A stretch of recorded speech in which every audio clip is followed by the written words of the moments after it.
The National Broadcasting Company presents The Adventures of Sam Spade, Detective. Sam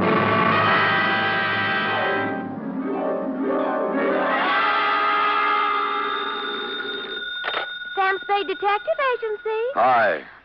Sam? Who else? Did you wind it up, Sam? Is it all over? If you're talking about the usual happy ending with the villains dead and buried and the lovers joining hands while the camera does a slow fade, it is not all over, sweetheart.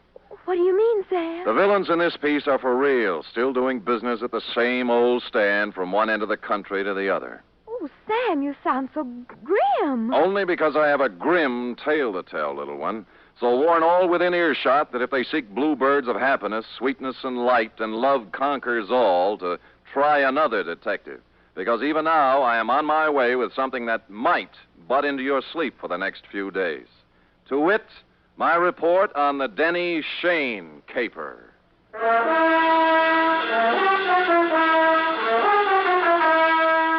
For NBC, William Spear, radio's outstanding producer-director of mystery and crime drama, brings you the greatest private detective of them all, starring Stephen Dunn in The Adventures of Sam Spade.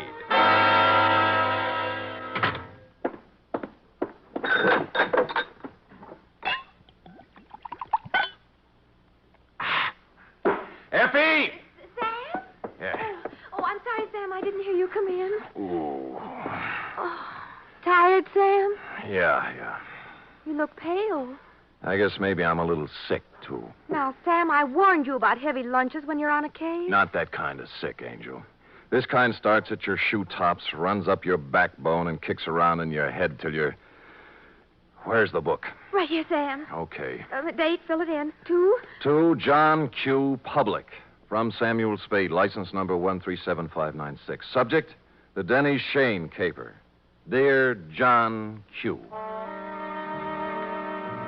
She was sprawled in the corner chair when I got back from lunch. A kid of 16 or so, complete with bobby socks, hair ribbons, and shoulder bag. The kind you see every afternoon in the drugstore near the high school, making jive talk over a soda. But she looked up as I walked in, and the eyes didn't look like jive talk at all. There was trouble in them. You're Mr. Spade? Yep. The detective? Well, according to some people. Fine. I need a detective. You're sure now? Mm-hmm. Positive. What would you be doing with a detective? Your ad in the classified section said you find people.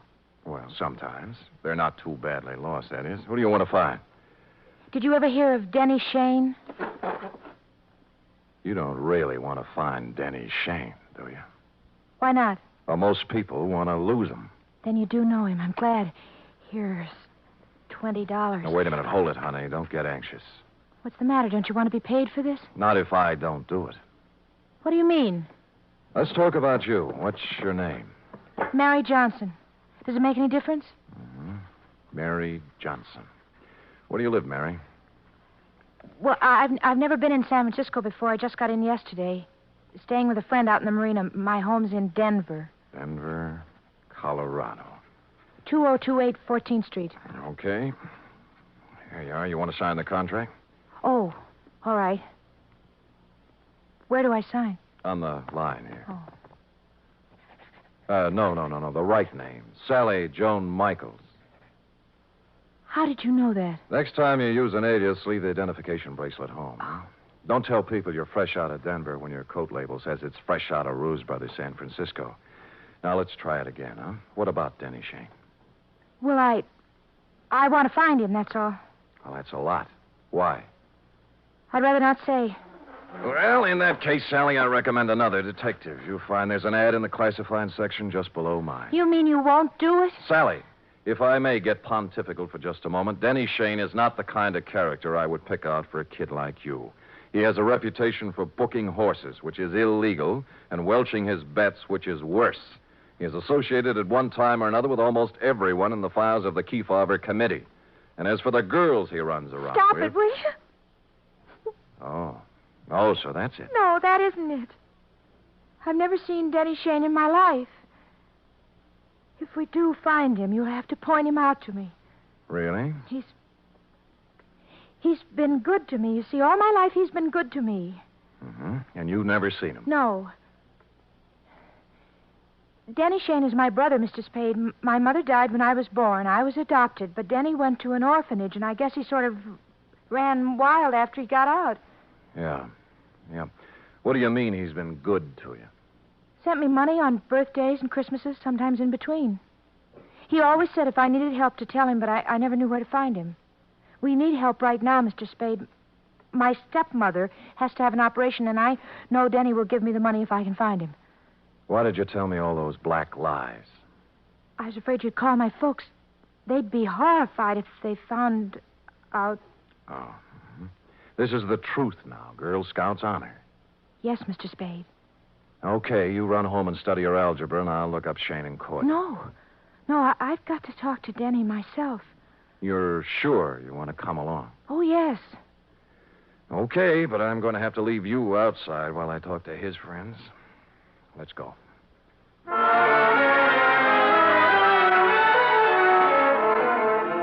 I hadn't seen Shane since 3 years ago when he conned a client of mine out of $3,000 on a phony mining stock deal.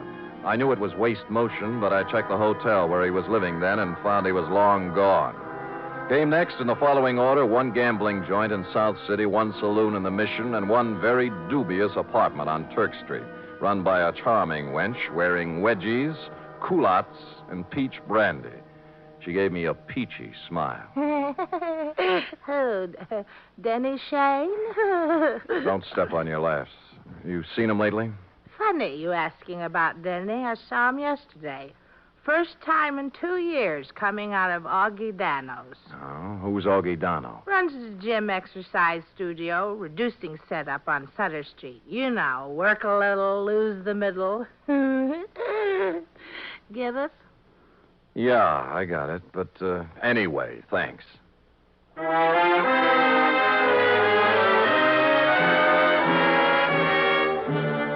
So we took off for Augie Dano's. We'd been together 2.5 hours so far and exchanged maybe 2.5 sentences. She'd just sit quietly in her corner of the cab with her hands folded on her lap, looking straight ahead. Sally. Hey. Oh, What's the matter, honey? nothing. Oh, now, come on. You can tell your Uncle Sammy something's eating you. Now, what is it? I told you. You're sure it has nothing to do with Denny and you? We settled that. I don't know, did we? You know, I got an ache in my bad knee. Is that good? Nope. I only get it when things are going sour on me. Well, here's Augie Dano's. Come on, you can go in, too. This place looks respectable for a change. The gold lettering on the door said Augustine Dano, Masseur, Scientific Reducing. And inside was an expensive-looking reception room with birch paneling, potted palms, and antique leather chairs, into one of which I stored Sally while I made bold to enter a door at the rear marked private. Oh, now there. Look what you made me do. I am sorry. Oh, dear me, you should be. My best perfume all over the... I'm sorry. I didn't mean to slam the door, lady. The draft. This is a private office, sir. There is a button outside clearly marked ring and wait. That I did not see, and once again, I am so sorry about spilling the perfume. Oh, my. Toujours, my regret. TV. Hmm? $12 an ounce.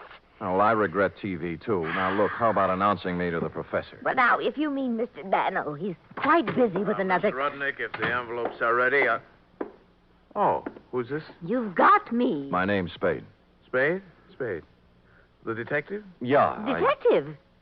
Oh, what Just a minute, Miss Rudnick. Would you have your nerve barging in like that? I thought you were a client. All right, Miss Rudnick. All right, here. Well, 4 bits. Now, buy yourself another quart. well, I never. This I can believe.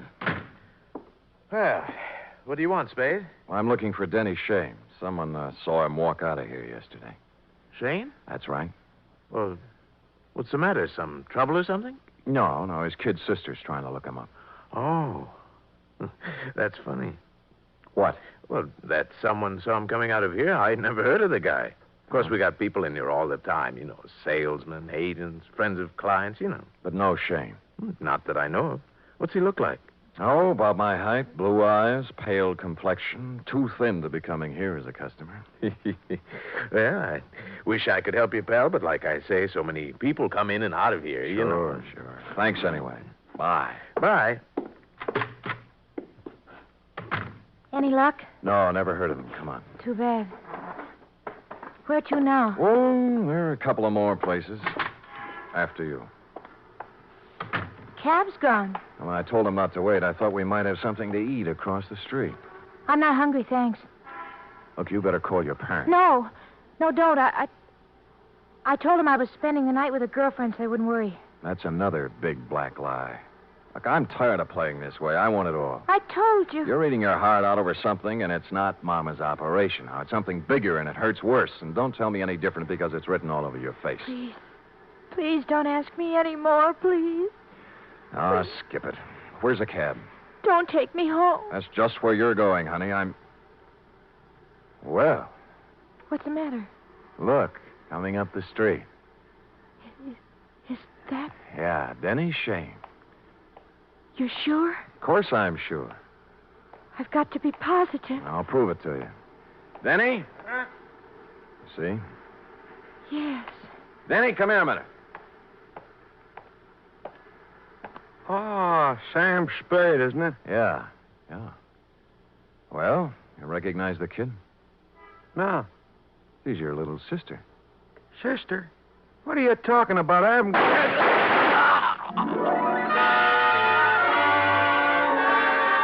It all happened in less than a second. So hard, so fast, so horrible, it froze me in my tracks. The shoulder bag flew open, there was an automatic in her hand, and then Denny Shane was dead on the pavement, and she was turning toward me, her face a sick gray color, handing me the gun, handle first. There. It's done now. You can take me to the police.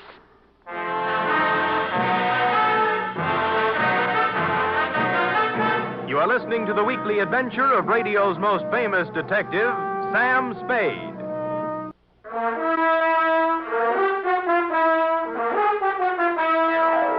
And now back to the Denny Shane caper, tonight's adventure with Sam Spade. I won't try to give you the play-by-play for the hour following the shots on Sutter Street because I was in no shape to remember things in sequence. In less than a minute, we were in the center of a milling crowd. Cars jammed up. Horns began to blow. Then the morgue wagon and a squad of homicide dicks and flashbulbs going off like firecrackers. And Sally standing them all off with a frozen gray expression on her face that never changed. While I stood at her elbow, me, Sam Spade, who'd seen Lord knows how many murders with rubber in my knees and a feeling in my stomach like I was going to be sick. Finally, the squad car picked us up and headed for Dundee's office. Mr. Spade, Yeah? I've been waiting for you to ask me why I did it. I thought I'd leave that for the professionals. It won't do any good to ask me, Mr. Spade. Please tell him that, will you? It'll save all of us a lot of trouble. Everything I told you was a lie. I had to make you take me to him some way because I didn't know what he looked like. I hope you know what kind of a stew you jumped into, Sally, because from here on it's going to be pretty tough. I don't care what they do to me. I've had nothing to live for a long time now. What do you mean? Sounds stupid, doesn't it? 16 years old and nothing to live for. Ah, Sally. Tell him not to ask me any questions. Tell him I'm guilty. Sentence me or do whatever they do. I'll never tell him why. I'll never tell him why.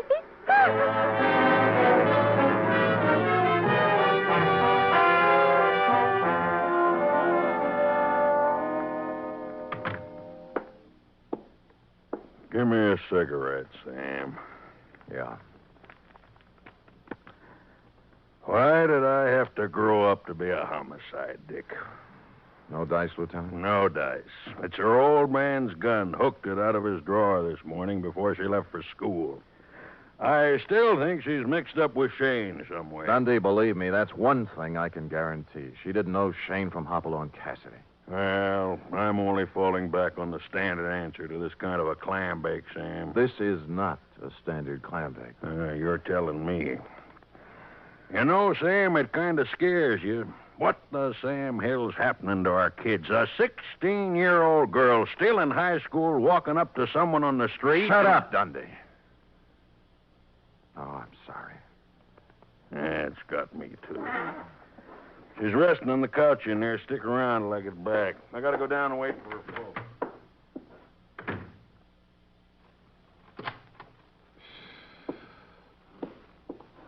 Oh, excuse me. I saw the lieutenant go out, and Come on in, sit down. I'm a friend of Sally's. Do you think I could talk to her for a minute? Well, I don't think she feels like talking. Look, I got to, mister. I got to talk to her. What's your name? Eddie Tucker. I go to school with Sally. I've been waiting for 3 hours outside for a chance to talk to her. Can't I, please? What's it about? It's kind of personal. Okay, through the door there. Oh, thanks. And leave it open. Oh, yes, sir. The minute he went in, I slid along the wall into a corner between the door jamb and a file case. And through the doorway, I could see them both in a mirror on the far wall of the inner office. Sally, What are you doing here? I had to see you, Sally. I heard about it, and I had to see you, that's all. You're wasting your time, Eddie. It's all over and you know it. You shouldn't have done it, Sally. You know what I promised you. I know what you promised me all the other times, too. This was for keeps, honest. So are the other times. All right, look. Look at this, see? Out the window. Watch. Now do you believe me? Eddie, it's not your fault anymore. I don't blame you, honest. All those promises... I'll keep this one, Sally. Honest, I will. No. You're a zombie, Eddie. You know what a zombie is? Someone who moves and walks around, but who's dead inside. Go away. Now. Go away. He got up slowly and walked past me out the door, rosy-cheeked, 17, with a tired, old man look in his eyes. A few minutes later, the matron came by, and I left her with Sally. The window in Dundee's office opened onto a second-floor roof below, and directly beneath it, I picked up what Eddie had tossed out.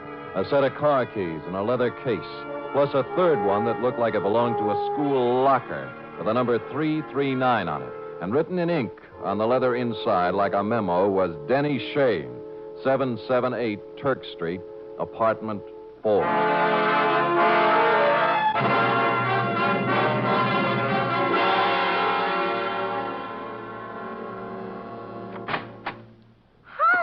Kids. Oh, well, it's you again. Yeah. Well, hold it, Jack. Aren't you going to wait for an invitation? You done me wrong this morning, honey. About Denny? Yeah. Said you hadn't seen him in 2 years. I told you about Augie Dano, didn't I? Anyone told you about Denny Shane? No great loss. Pax for biscuit. Oh, would you like a drink? Thank you, no.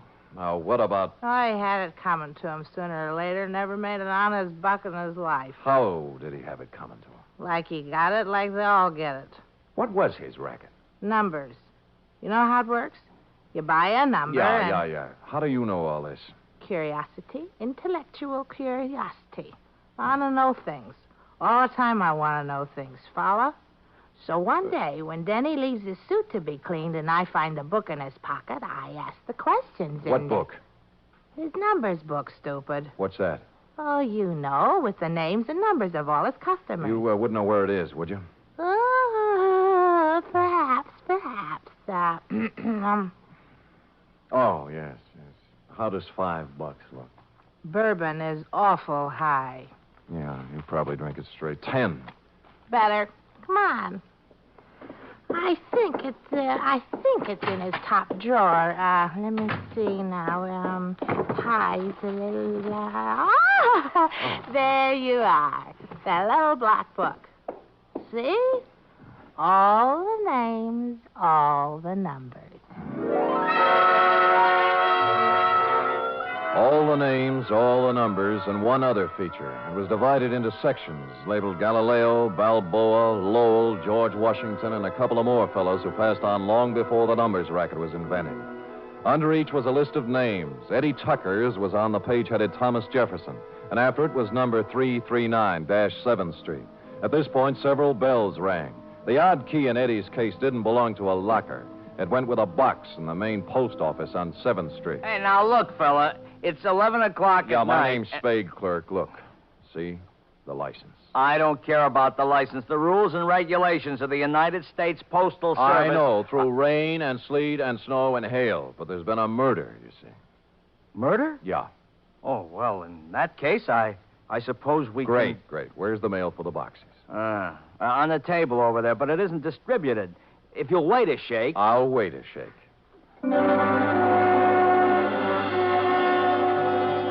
It took more than a shake, but we got to it just before midnight. A scented envelope it was, addressed simply to Eddie Tucker, Box 339. And in it was the answer to everything. The tired old man eyes on the kid Eddie, the zombie. And Sally, who figured her life was over at 16 because Eddie was through. But who had sent it to him was something else again. Just a plain white envelope, the kind you get for a nickel a pack in the dime store. I looked at it a little closer, wondering what manner of stationer would deem it fitting to sprinkle perfume on the kind of envelope most people mail their bills in. And finally, a possible explanation took shape in my mind. You don't have to hit Spade on the head with a baseball bat. Any large-sized mallet will do. Now, just a minute, Spade. I deserve an explanation. You'll get it, Augie. I'm in bed asleep. What do you get off buzzing my bell this time of night? Patience. But look. You're alone? Yeah. Good. Yeah. Well, what are you taking your coat off for? Just relax, Augie. Yeah, there's the coat, tie, and now the shoulder holster. Shoulder holster? Here we are. Wait a minute now. What is all this? Well, you know the old saw, Augie. Work a little, lose the middle. What I need is exercise. Great. All right, you come around to the studio sometime. What's the matter with you? Are you crazy? Yeah, get up. I want to try it with the right hand. Look, Spade. They got ground rules over at headquarters now, Augie. No white lights, no rubber hoses, but they don't apply to private dicks. Get up! Listen, if you're looking for trouble, The right's even better. Okay, up you go now. Come on! Up against the wall. Now. Let go of me, Spade. Let's talk, huh? Talk? Yeah, about Denny Shane, about the kids he smeared with his filthy hands. High school kids from Balboa High and Lowell and George Washington. Good kids, straight kids. I don't know nothing about... Your outside man, wasn't it? Your roper. Turning up in drugstores and jive joints with those dirty little packets of heroin he passed out as headache powders. No, I don't know nothing about... So they got him hooked hard, huh? Hey, There was no more, and then they got a mailbox number and a key. Then they raised money any way they could. I got nothing to do with it. My studio. Yeah, your studio's a front. Does the dame down there know what's in those envelopes she mails every day, or does she think they're statements? Come on, talk, Donald. Talk!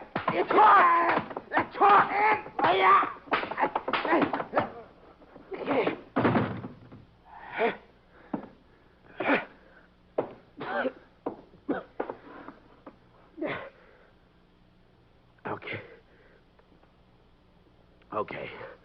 I'll talk.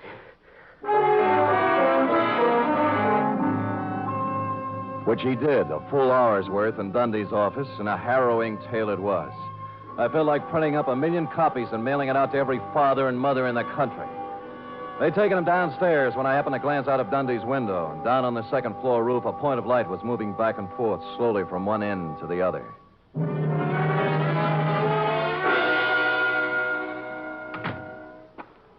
Eddie. Where are they? Where are those keys? I've got to have them. Here. Oh, thanks.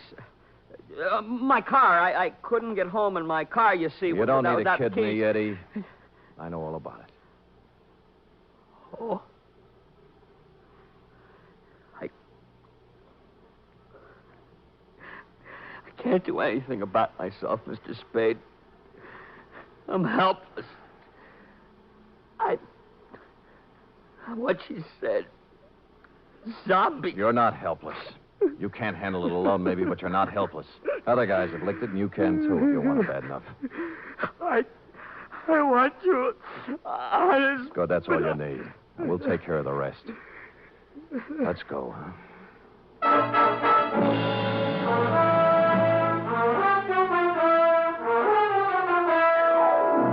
Like I said, this one doesn't have bluebirds at the end. Not yet, anyway. The bold fact is that Sally Joan Michaels is facing the juvenile version of a murder rap. However, the best criminal lawyer in town has volunteered to defend her, and the state will be represented by the most half-hearted prosecution that ever set foot in the courtroom. Eddie Tucker's entering a sanitarium tomorrow, making him luckier than some of the other kids in that little black book. What about yours, John Q? Period. End of report. Well? Oh, I don't know what to say, Sam. I feel so awful. I guess I'd better not make any comments at all. Me too, sweetheart. Let us lose ourselves in our work. Me in this cheap novel you were reading, and you in the merry chatter of that 1906 model Oliver. Scoot.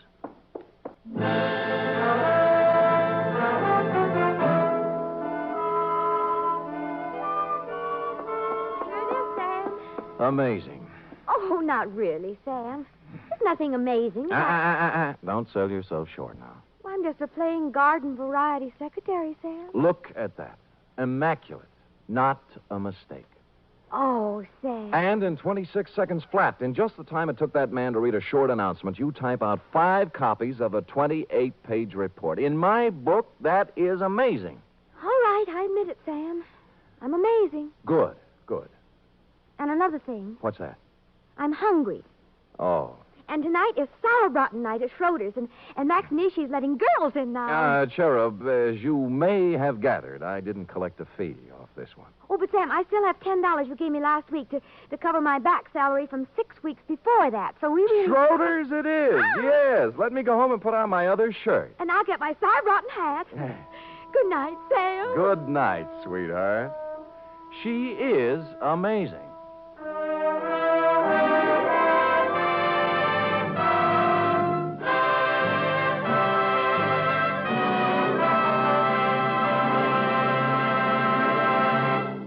The Adventures of Sam Spade are produced, edited, and directed by William Spear. Sam Spade is played by Stephen Dunn. Lurene Tuttle is Effie. Also in the cast were Kathy Lewis, Paul Frees, Kathleen Freeman, Lou Merrill, Bill Tracy, and Jerry Hausner. Script for tonight's adventure by Harold Swanton. Musical scoring by Lud Gluskin, conducted by Robert Armbruster.